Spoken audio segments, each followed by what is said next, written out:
As the world reacts to Operation Midnight Hammer, just how significant were the U.S. strikes on Iranian nuclear facilities? What's next in terms of diplomacy? And what's the security implications in the homeland? Joining us now to discuss our two guests, Brandon Weichert, author of The Shadow War, Iran's Quest for Supremacy, and senior national security editor at The National Interest, and Ruthie Bloom, former advisor at the office of Israeli Prime Minister Netanyahu and senior contributing editor at JNS. Thank you both so much for being here. Brandon, first, give us the historical context of this operation. Just how significant was this, given there were no leaks to the media, 125 U.S. aircraft involved, including the 7 B-2s, which carried out the strikes in Iran, and others as decoy. I was going to say, don't forget the decoys. This is deception is the art of war. And so in that way, President Trump has accomplished that which he's always said, which is he doesn't like to telegraph military operations. So this is a huge kudos to the Trump team for managing that. Those strikes themselves are historic in the scale and the audacity.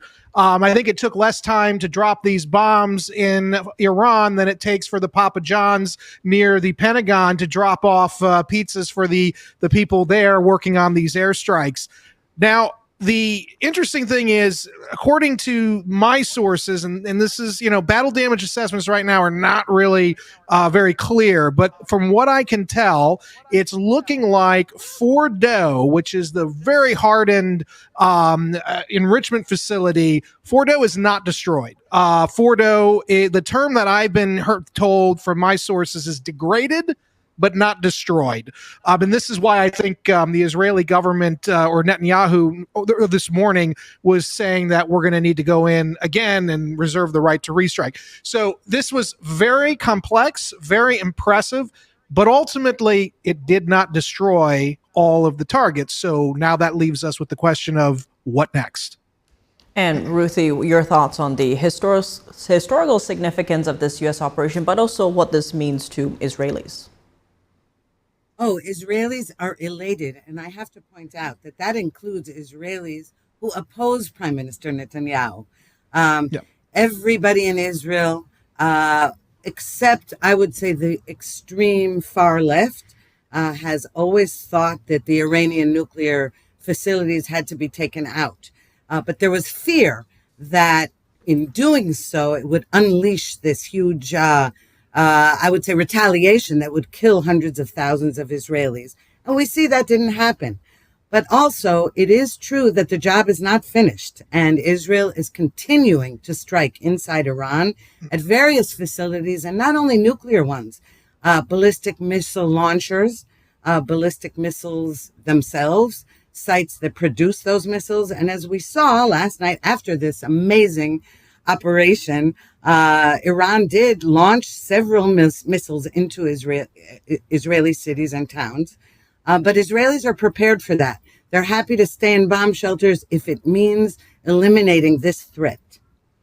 And Brandon, when it comes to what's next, Vice President J.D. Vance saying on NBC's Meet the Press that the U.S. is not at war with Iran, rather the war is with Iran's nuclear program. You have Defense Secretary Hegseth saying this scope was intentionally limited when asked if the U.S. was prepared for a protracted war. How are you reading this? Are we at war, or was this to prevent a war?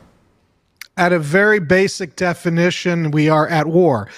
Certainly the Israelis feel like they're at war, and we are now joining them in this conflict. So by definition, we are at war with the Islamic Republic of Iran, which has also been in a de facto state of war with us, but this is kind of making it official now. I think it's interesting as Vice President Vance is saying this and Mr. Hegseth is saying these things. The president about an hour ago, Trump, not tweeted, but posted on Truth Social that he supports regime change. So I think this is going to send some people in his own administration through sort of a cognitive loop here, because everything that I had heard up until this strike was if we go in, it's going to be very limited, a pinprick. Then you find out we didn't get everything we thought we would, which is understandable. This is a complex military operation. And now you have the president himself sort of negating what his own people are saying he's open to regime change. So in my opinion, Tiffany, this thing is just getting started, and we have to now worry about particularly what the Iranians are going to do in the Strait of Hormuz. And I would just add one other thing. The Iranians are not doing this on their own. Our friends in Russia are coordinating with them, and this is why the Iranians have not kinetically struck back, but are instead targeting geoeconomic bases to try to undermine the American economy by going after the oil. I want to get to that, but first, Ruthie, as you were mentioning earlier, following the U.S. strikes, Iran did vow retaliation. It sent that barrage of missiles towards Israel. What are you expecting to see in the Middle East region? Could we see regime change? Well, yes, and it's not the goal of the Israeli government, though it would be the icing on the cake if it did happen. And interestingly, Secretary of State Marco Rubio said that he basically indicated that any false moves on Iran's part would be met with severe consequences. And I assume he means the Strait of Hormuz. And President Trump did not say that America is going to cause regime change. He said the Iranian people would like it. Make Iran great again, is what he said. And I think Israel believes the same. It's not that the goal is to change the regime, but to enable the Iranian people to do so. And by the way, to say Israel has been at war, that's correct, but war was imposed on Israel.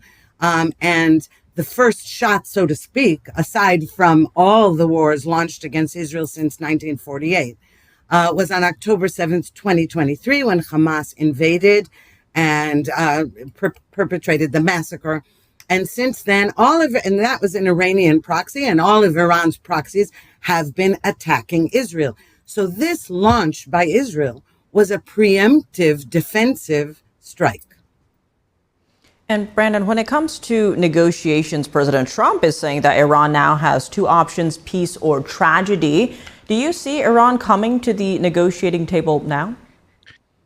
No, I think negotiations are off. They're going to hit the Strait of Hormuz at some point. They're already scrambling the GPS systems of many of the tankers that go through there. At that point, I'm sure the U.S. Navy will have to then expand its footprint and clear out the Iranian naval presence, which will then, of course, provoke a counter response. We're climbing up that escalation ladder pretty quickly. And so whether or not regime change is the stated goal, we are inching toward that every day that the Iranians don't come to the table, because both President Trump and Prime Minister Netanyahu are in a position where how are they going to live with a regime that's clearly not going to back down? They've already said they're not going to give up any nuclear capabilities. So what are we going to keep going in and I mean, this is sort of the natural evolution of the situation. It may not be the conscious or cognizant policy, but this is sort of where the Middle East takes us if we're not careful, which is once you initiate conflict, it's quicksand. You can't get out. And Ruthie, speaking of the Strait of Hormuz, it's significant as around 20% of the world's oil passes through. Now, that would deal a blow to China, which is the biggest buyer of sanctioned Iranian oil. What would diplomacy look like here? Well, I think President Trump has made it clear that what diplomacy basically looks like, in his view, is the enemy raises the white flag and then we can talk. In other words, victory over the enemy. There are good guys and bad guys, and that's very clear in this case. And diplomacy doesn't mean diplomacy for diplomacy's sake, as many on the left have been engaged in for decades. And we see that with Israelis as well.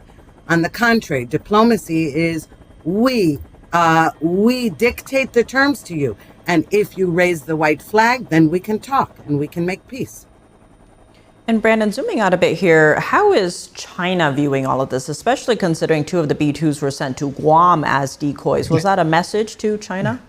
I'm sure it was a message to the Chinese. Unfortunately, they're not getting it. They continue to expand their footprint in the South China Sea near the Philippines, as well as around and beyond now Taiwan and Japan. So this is going to continue to escalate slowly on their end.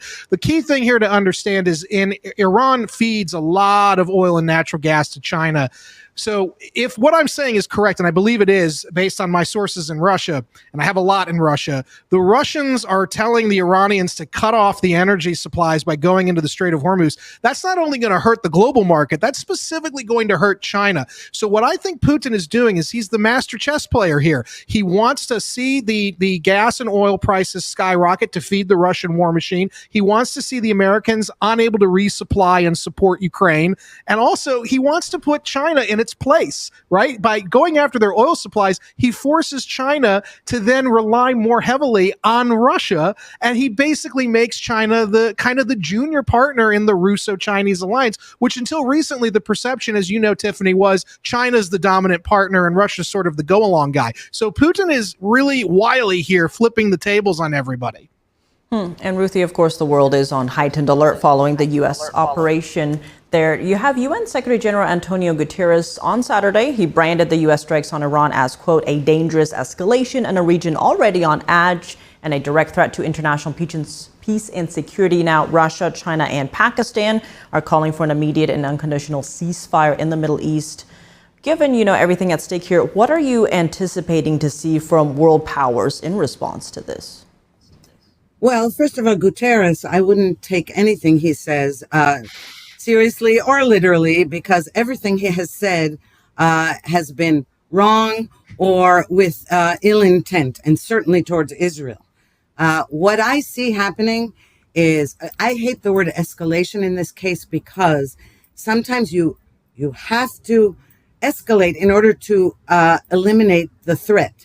In fact, all of the escalation that has taken place has been from Iran and its proxies for nearly 2 years now, and longer, of course, but I'm talking about since the October 7th massacre.